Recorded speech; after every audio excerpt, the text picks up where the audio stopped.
Friends, welcome to my channel അഗ്രിമാക്കു. ഇന്ന് നിങ്ങൾക്കൊരു കാഴ്ച കാണിച്ചു തരാൻ പോകുകയാണ് ഞാൻ.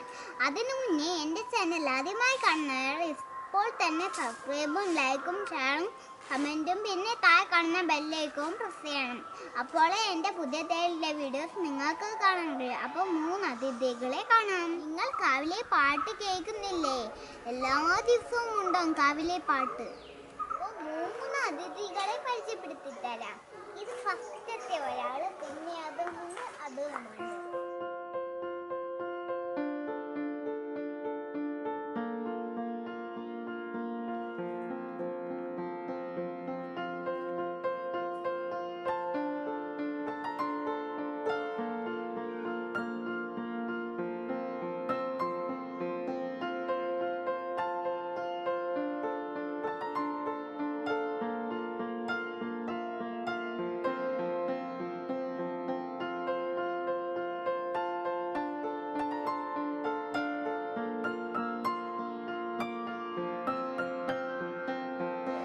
നിങ്ങൾക്ക് ഈ 3 അതിഥികളെയും ഇഷ്ടപ്പെട്ടോ?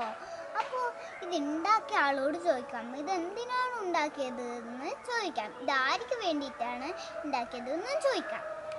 ഇതൊക്കെ ഉണ്ടാക്കിയത് ആരാണെന്ന് അറിയാമോ? എൻ്റെ മന്മാമനാണ്.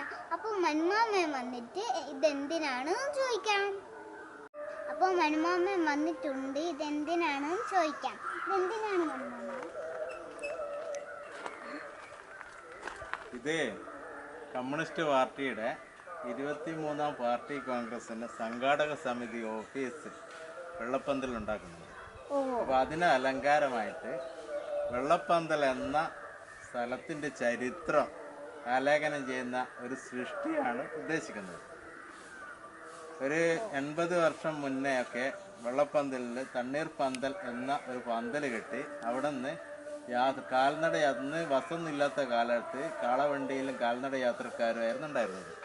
അവർക്ക് നടന്നു പോകുമ്പോഴൊക്കെ അവർക്ക് കുടിക്കാൻ സംഭാരവും അതുപോലെ കാളകൾക്കും കന്നുകാലികൾക്കൊക്കെ വെള്ളം കൊടുത്തിരുന്ന സ്ഥലമാണ് ഇന്ന് വെള്ളപ്പന്തൽ എന്നറിയപ്പെടുന്ന സ്ഥലം. അപ്പോൾ അത് നമ്മൾ വീണ്ടും ആ പുതിയ തലമുറക്ക് വേണ്ടിയിട്ട് അത് എങ്ങനെയാണ് ഈ പേര് വന്നത്, ഇവിടുത്തെ ചരിത്ര പശ്ചാത്തലം എന്താണ് എന്ന് കാണിക്കാൻ വേണ്ടിയാണ് ഇതൊക്കെ രൂപകൽപ്പന ചെയ്യുന്നത്. ഇത് പ്ലാസ്റ്റർ ഓഫ് പാരീസിലാണ് ഉണ്ടാക്കുന്നത്. പ്ലാസ്റ്റർ ഓഫ് പാരീസ് ഇതിൽ കവർ ചെയ്തിട്ട് എന്നിട്ട് പ്ലാസ്റ്റർ മിനുക്കി എടുക്കുന്നത് രൂപങ്ങൾ.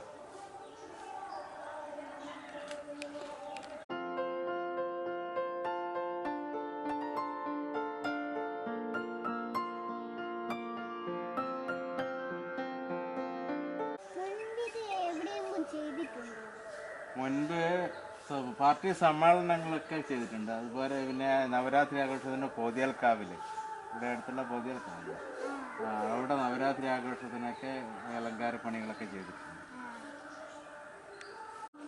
അപ്പോൾ ഇതൊക്കെയാണ് ഇതിൻ്റെ വിവരങ്ങൾ. അപ്പോൾ ഇന്നത്തെ വീഡിയോ അതിൻ്റെ പേരാണ്. പിന്നെ ദിവസം ഞാൻ കാണുന്നതായിരിക്കും. അതുവരെ എല്ലാവർക്കും ബൈ.